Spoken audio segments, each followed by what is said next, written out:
잠깐 불 좀 꺼주시겠습니까? 네, 간단하게 영상을 한번 보도록 하겠습니다.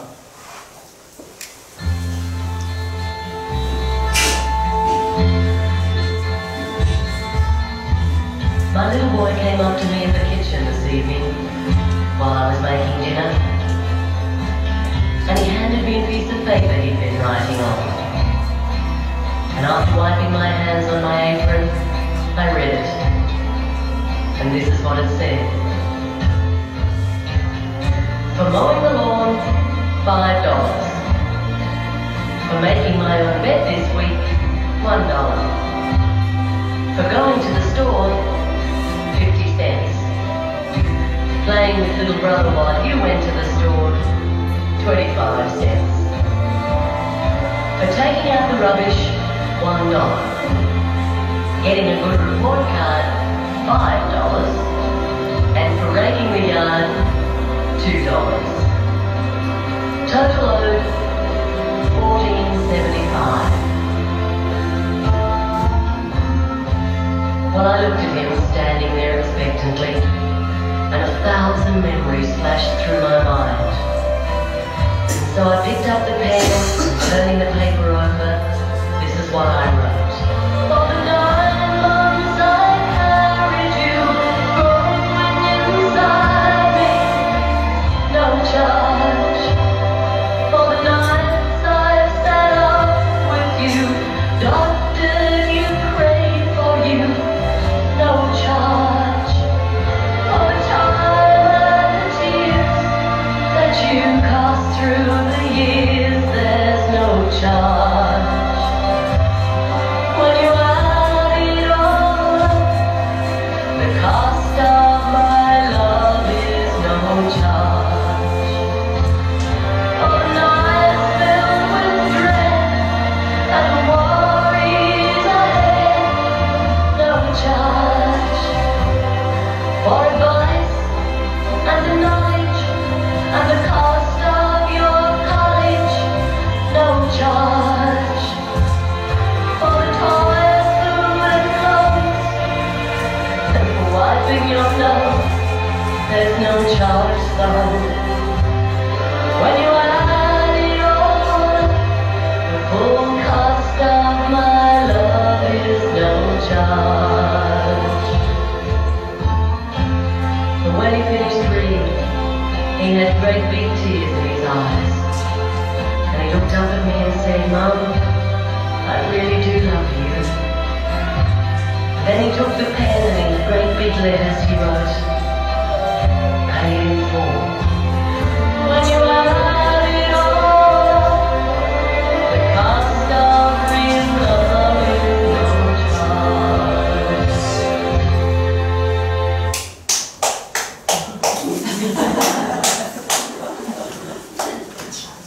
The cost of your love is no charge. 그죠? 네. 진짜 사랑은 공짜 합니다. 네.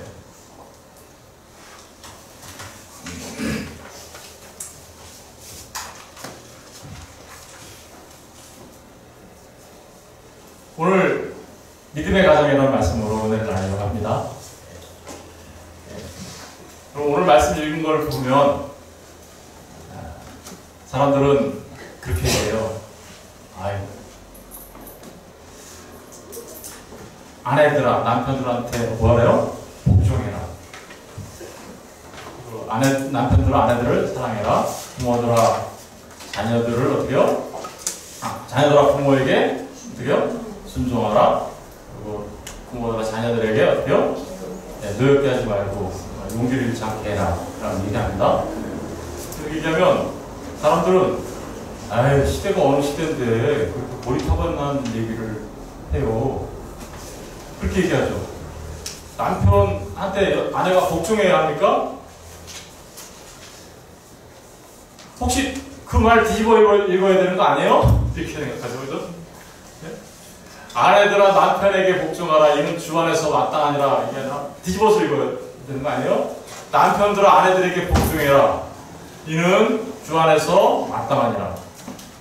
남편들아 아내를 사랑하면 괴롭게 하지 말라. 거꾸로 뒤집어 한번 읽어볼까요? 아내들아 남편을 사랑하며 괴롭게 하지 마라. 아, 이거 거꾸로 읽어야 오늘 요즘 같은 시대에 맞는 거 아니에요? 어떠세요? 여러분의 가정은 성경대로입니까? 아니면 뒤집어 읽어야 맞는 것 같습니까? 사람들은 하나님의 말씀을 이렇게 전하면 너무 시대에 안 맞는 것 같아요. 시대에 뒤처진 것 같아요. 거꾸로 읽어야 되잖아요. 라고 얘기합니다. 그럼 여기 계신 모든 분들한테 하나만 더 물어볼게요. 이것도 거꾸로 읽으시겠습니까? 자녀들아 모든 일에 부모에게 순종해라. 거꾸로 부모들아 자녀들에게 순종해라. 요새 그런 시대가 되었나요? 이는 주 안에서 기쁘게 하는 것이다. 아비들아 너희도 자녀를 노엽게 하지 말지니 낙심할까 하니라. 뒤집어서 읽어야 되지 않을까요? 자녀들아 아비들을 노엽게 하지 마라. 낙심할까 하니라.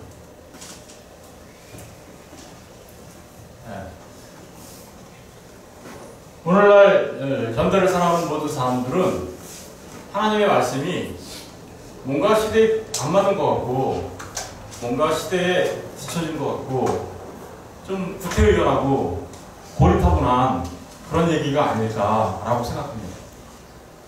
그러나 정말 그렇습니까? 왜 저거를 거꾸로 읽으면 우리의 마음이 편해지려고 할까요? 왜 저걸 반대로 읽으면 우리의 마음이 그게 맞을 것 같아. 그게 더 나을 것 같아. 요즘 같은 시대에는 그렇게 살아야 되는 거 아닌가? 라는 생각이 들죠. 여러분 특히 여기 여자분들이 많이 계시는데 여러분 생각은 어떻습니까? 하나님의 말씀을 그대로 받기를 원하십니까? 아니면 뒤집어서 읽어야 한다고 생각하십니까?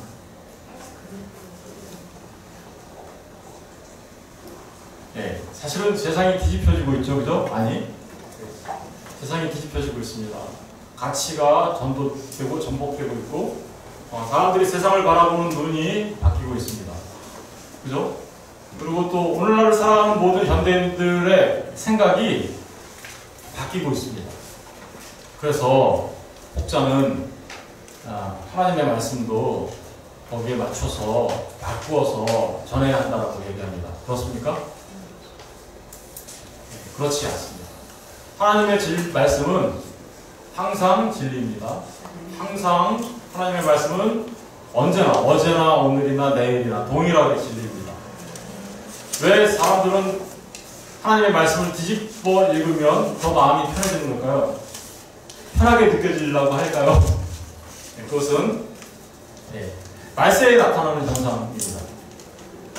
디모데후서 3장 1절부터 5절까지 읽어보면 말세에 고통하는 때가 오는데 사람들이 자기를 사랑하며 돈을 사랑하며 자랑하며 교만하며 비방하며 부모를 거역하며 감사하지 아니하며 거룩하지 아니하며 정이 없으며 부정하며 원통한 걸 들지 않고 모함하며 절제하지 못하며 사나우며 선한 것을 좋아하지 아니하며 배신하며 조급하며 자만하며 쾌락을 사랑하기를 하나님 사랑하는 것보다 더하며.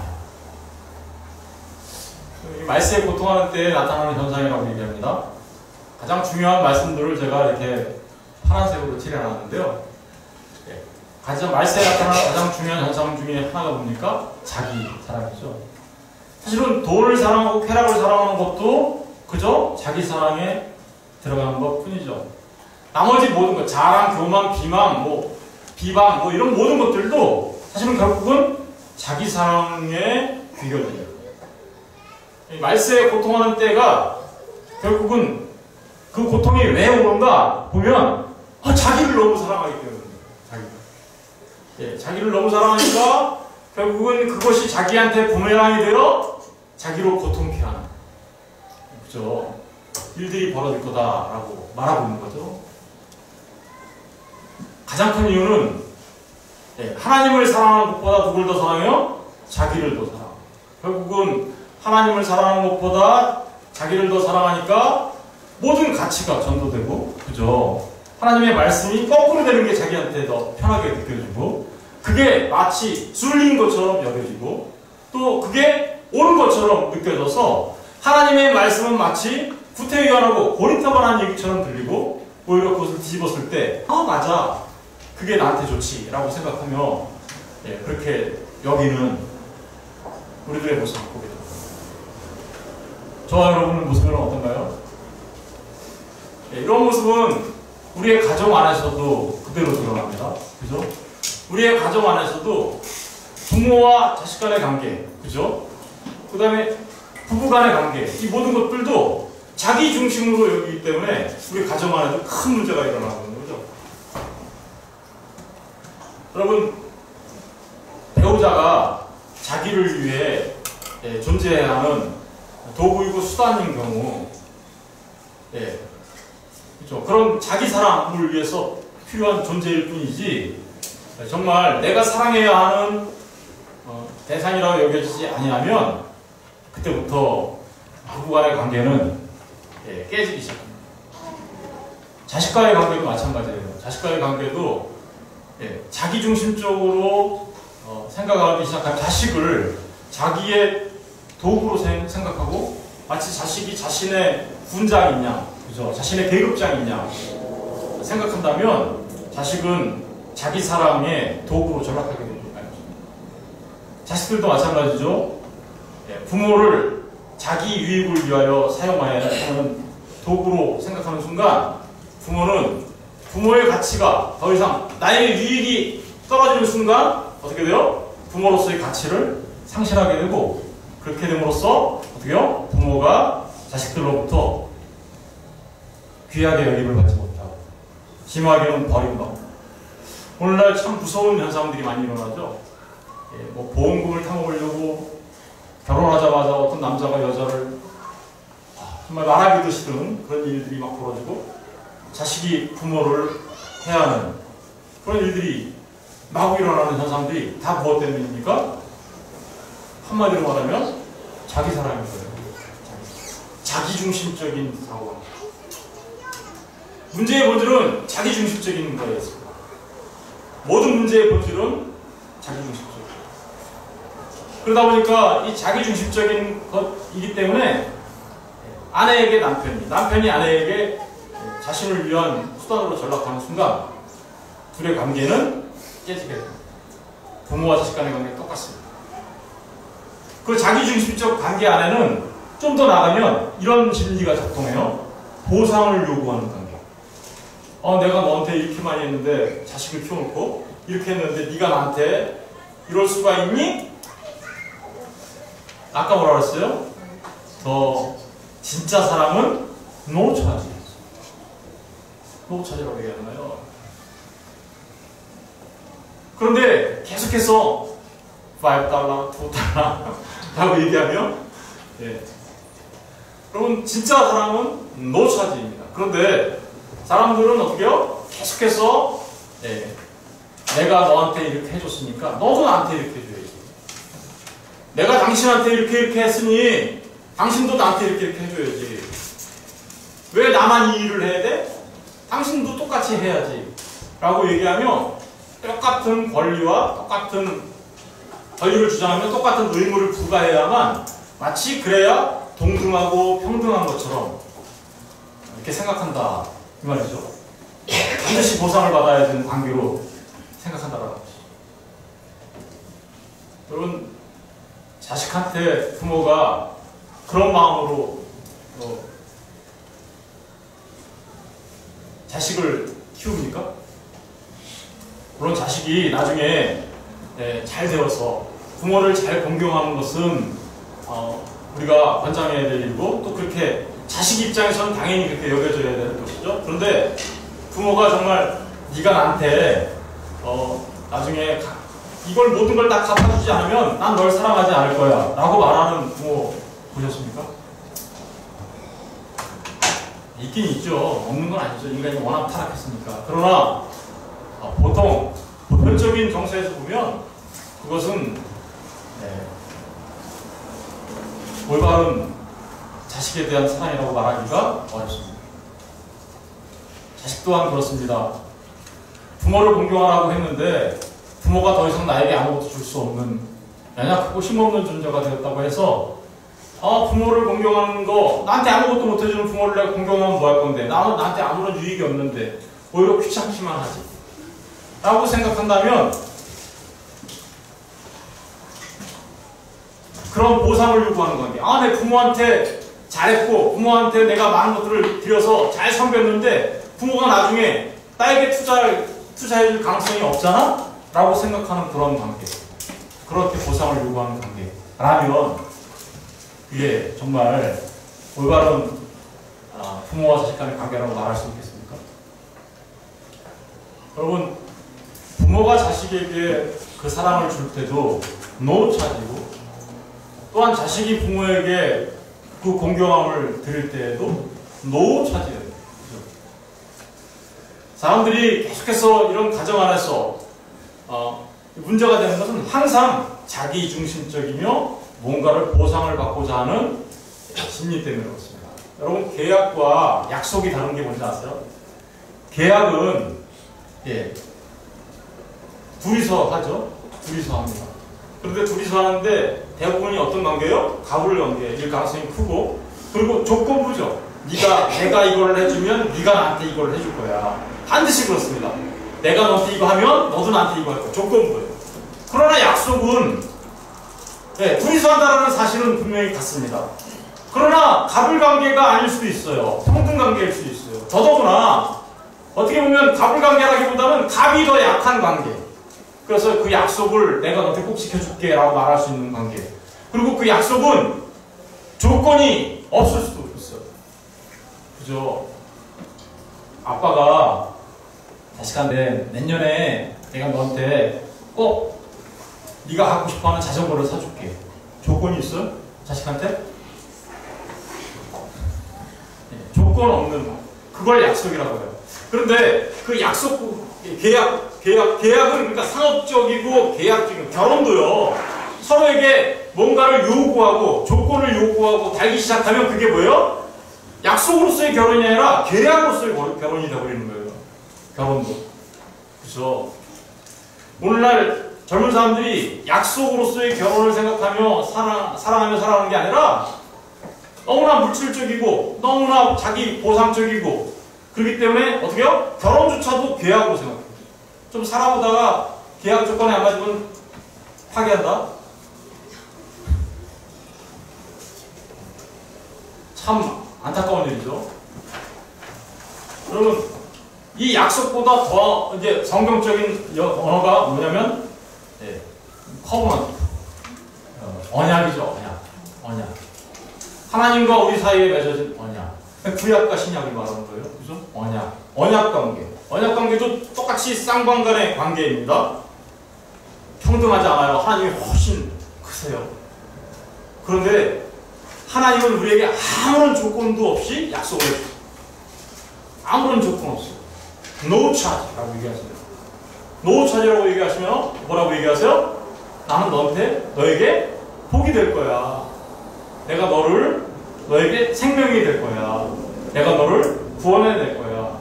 내가 너를 나와 같은 모습으로 너를 변화시켜 줄 거야. 라고 얘기하시면 아무런 조건 없이 우리를 어떻게 해요? 사랑하겠다라는 약속을 해주시죠. 언약이라고 해요. 언약. 새 언약. 그래서 하나님께서 그 약속을 지키시기 위하여 어떻게 해요? 아들 하나님을 이 땅에 보내셨어요. 그죠? 아들이신 하나님을 이 땅에 보내셔서 사람이 되어 오심으로 모든 우리가 갚아야 될 모든 빚을 다 갚아주셨어요. 아까 뭐라 그랬어요? 모든 빚이 모든 지불되어야 될 것이 다 지불되었습니다 라고 얘기하죠. 자식이 나중에 깨닫고 나서 다 지불되었네요. 완불되었습니다. 완불. 바로 그 하나님의 사랑이 바로 저와 여러분이 갚아야 될 모든 것들을 하나님이 대신 갚아주시면서 완불하시면서, 그러면서 우리에게는 아무것도 요구하지 않으십니다. 하나님의 사랑은 그렇게 노차지고 얘기합니다. 아무것도 요구하지 않으십니다. 보상을 요구하는 관계, 자기를 중심적인 관계, 이게 바로 오늘날 살아가는 현대의 모습이기 때문에 아까 그 하나님의 말씀을 뒤집어서 보는 게 더 편할 것처럼 은연중에 느껴지는 이유가 바로 그런 이유인 거죠. 알고 보면 문제는 결국 가정 안에 온전한 십자가가 세워지지 않기 때문에 그렇습니다. 온전한 십자가가 가정 안에 세워지면 그런 자기중심적인 관계, 보상을 요구하는 관계, 이런 관계가 되지 않겠죠. 그렇죠? 여러분, 하나님이 우리를 사랑하시기 위하여 지신 그 십자가는 우리에게 무엇인가를 요구하고 조건을 붙여서 니들이 그걸 하면 내가 너희들을 사랑하겠다고 말씀하신 게 아닙니다. 하나님은 그저 우리를 아무런 조건 없이 무조건 사랑해 주셨습니다. 그리고 우리가 갚아야 할 것을 오히려 하나님이 갚아주시면서 우리에게는 다 완불되었어 라고 말씀하십니다. 우리의 가정 안에 사랑의 십자가가 세워져야 합니다. 사랑은 오래 참고, 사랑은 온유하며, 시기하지 아니하며, 사랑은 자랑하지 아니하며, 교만하지 아니하며, 무례히 행하지 아니하며, 자기의 유익을 어떻게요? 구하지 아니하며, 성내지 아니하며, 약한 것을 생각하지 아니하며, 불의를 기뻐하지 아니하며, 진리와 함께 기뻐하고, 모든 것을 참으며, 모든 것을 믿으며, 모든 것을 바라며, 모든 것을 견디느니라. 여러분, 우리의 가정 안에 이 사랑의 십자가가 세워지고 각각 가정의 구성원들이, 남편과 아내가, 부모와 자식이 각각 자기가 져야 할 그 십자가를 내 배우자를 위하여, 내 자식을 위하여, 내 부모를 위하여 내가 그 십자가 질게요 라고 말할 때 그 가정 안에 온전한 사랑이 싹트게 되고, 그러므로 인하여 온전한 믿음의 가정으로 세워지게 될 줄로 믿습니다. 사랑의 십자가를 여러분의 가정 안에 세우십시오. 여러분, 주님은 우리가 죄인 되었을 때 우리를 위하여 아무런 조건 없이 우리의 자기를 내어주심으로 우리를 사랑해 주셨습니다. 이게 바로 하나님께서 골고다 언덕에 세우신 십자가의 사랑이죠. 이 골고다 언덕에 세우신 십자가의 사랑이 우리의 안방 안에, 우리의 거실 안에, 우리의 마음 안에, 그래서 우리 온 가정 안에 세워져야 비로소 그 가정을 우리는 믿음의 가정이라 말할 수 있을 것입니다. 여러분, 주님이 이 땅에 오신 것은, 인자가 온 것은 섬김을 받으려 함이 아니라 도리어 섬기려 하고 자기 목숨을 많은 사람의 대성물로 주려 하셨다 라고 얘기하고 있습니다.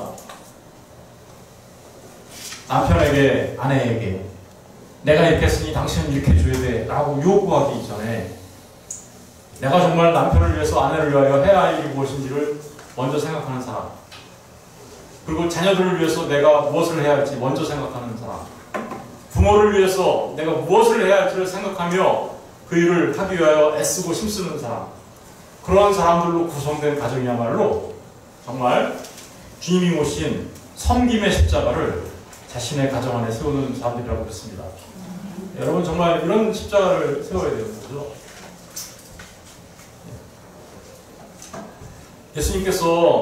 하나님께서 이렇게 얘기했어요. 요한계시록 21장 6절 보면 또 내게 말씀하시되 이보았다. 나는 알파와 오메가요 처음과 마지막이라. 내가 생명수 샘물을 목마른 자들에게 값없이 주리니. 하나님이 저와 여러분에게 값없이 주셨잖아요. 그러면 여러분들이 값없이 받은 그 사랑으로 이제는 부모를, 자식을, 이웃을, 교회 안에서의 형제를 값없이 사랑해 주는 그런 모습이 우리에게 있어야 할 줄로 믿습니다. 요한계시록 22장 17절에도 성령과 신부가 말씀하시기를 오라 우리는 하시는도다. 듣는 자도 오라 할 것이요 목마른 자도 올 것이요 또 원하는 자는 값없이 생명수를 받으라 하시더라. 값없이. No charge. 하나님이 우리를 그렇게 사랑하십니다. 그렇다면 그 하나님의 사랑을 우리가 믿는다면 우리 또한 그 하나님의 사랑으로 그렇게 십자가를 세우는 사랑으로 우리의 남은 삶을 살아가야 하지 않겠습니까?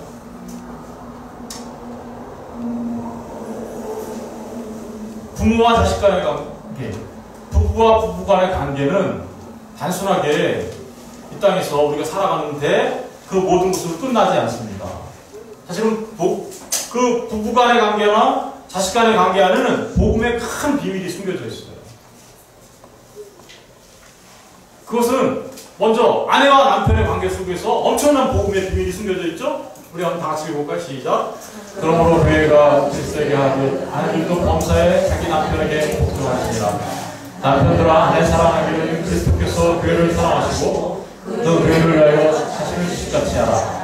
이는 곧 물로 씻어 말씀으로 깨끗하게 하사 거룩하게 하시고 자기 앞에 영광스러운 교회로 세우사 티나 주름이 덮은 것이나 이런 것들이 없이 거룩하고 흠이 없게 하려 하십니다. 이와 같이 남편들도 자기 아내 사랑하기를 자기 자신과 같이 하시니 자기 아내를 사랑하는 자는 자기를 사랑하는 것이라. 누구든지 언제나 자기 육체를 비하하지 않고 오직 양육하여 보호하기를 그리스도께서 교회에게 함과 같이 하니. 지금부터가 중요합니다. 다시 시작.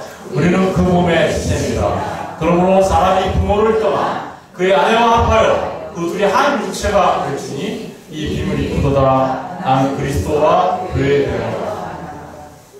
부부관계가 뭘 설명하고 있어요?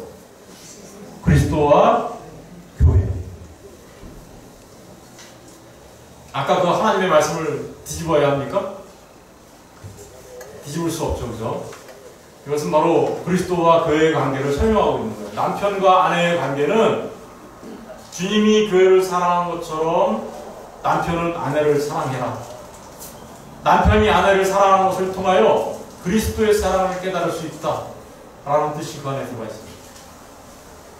아내가 남편을 공경하고 순종하고 복종하는 것은 바로 아내가 남편에게 순종하고 복종하는 것을 통하여 교회가 그리스도께 순종하고 복종하는 것을 배울 수 있다.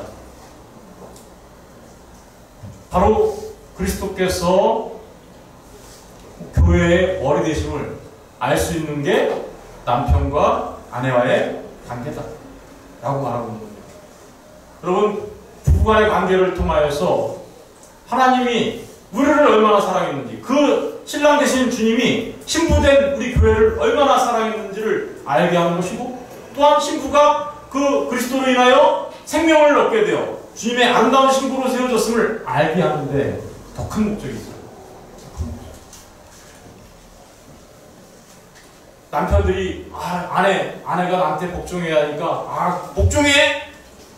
라고 말하기만 하고 정말 사랑하지 않는다면 그는 폭군자가 될 것이고 지배자가 될 것입니다. 그러나 그리스도께서 교회를 사랑하기 위하여 자신을 십자가에 내준 것처럼 남편은 아내를 사랑해야 합니다. 왜 그렇습니까? 그리스도의 몸이 교회인 것처럼 남편의 몸이 아내이기 때문에 그렇습니다. 자기입니다, 자기. 그래서 우리가 맨날 연애할 때 그러잖아요. 자기야.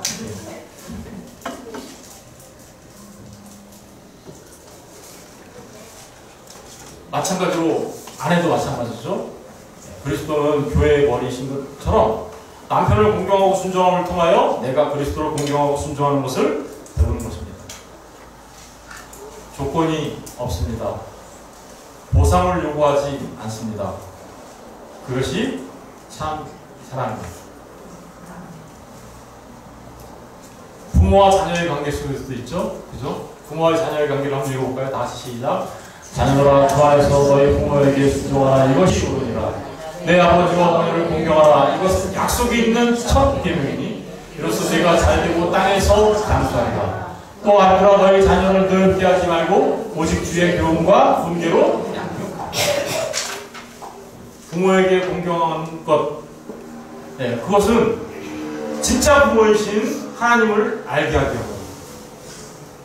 여러분, 우리에게 생명을 주신 것은 우리의 부모죠.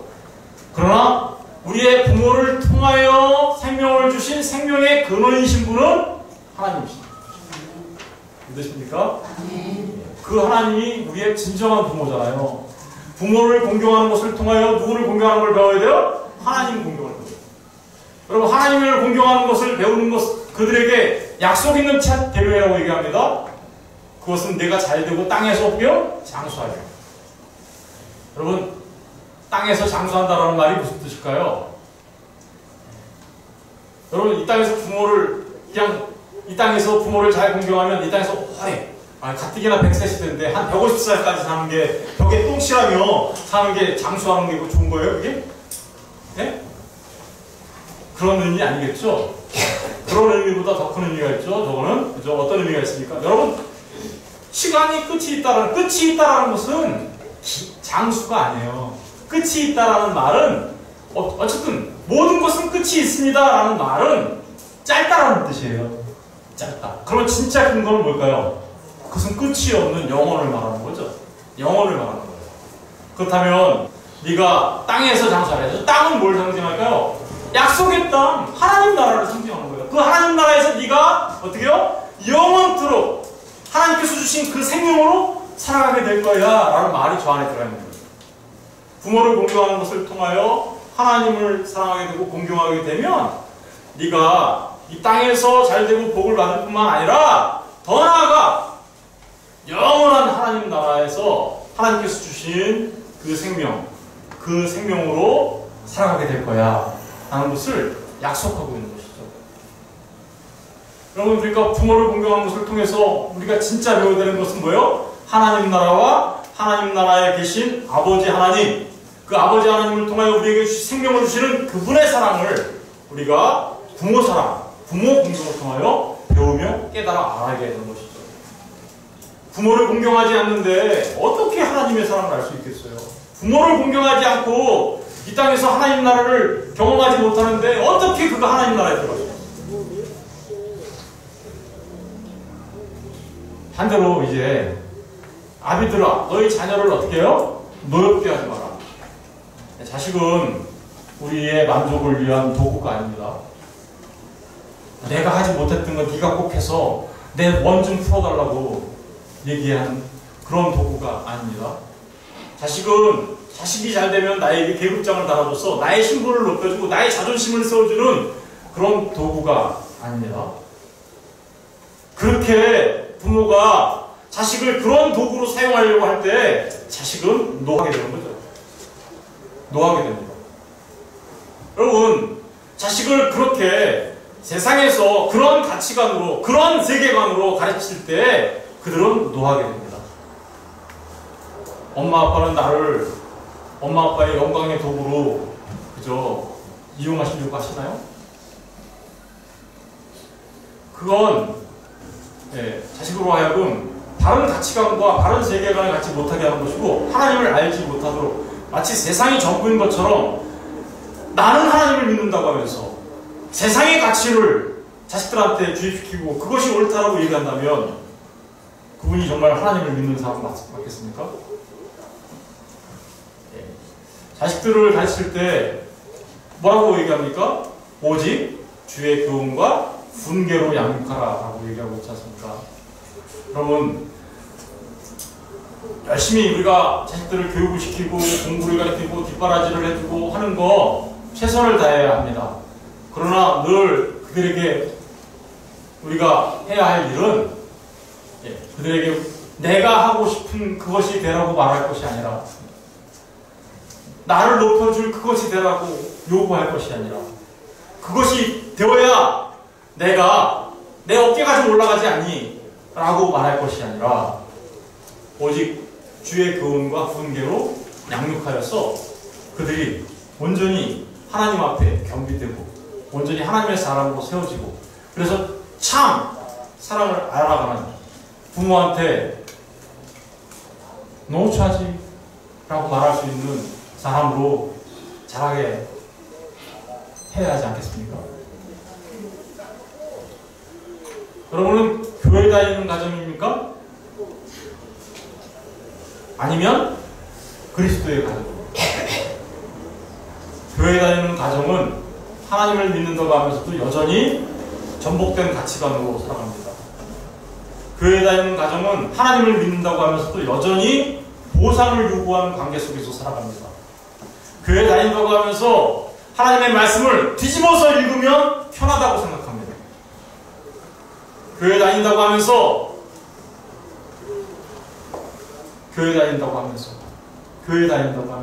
자식들에게 그렇게 읽어. 그것은 그냥 교회 다니는 과정이에요. 거기에는 십자가가 없습니다. 그러나 여러분, 저와 여러분 모두에게 우리의 가정 안에, 우리의 가슴 안에 그리스도의 그 십자가가 세워져야 합니다.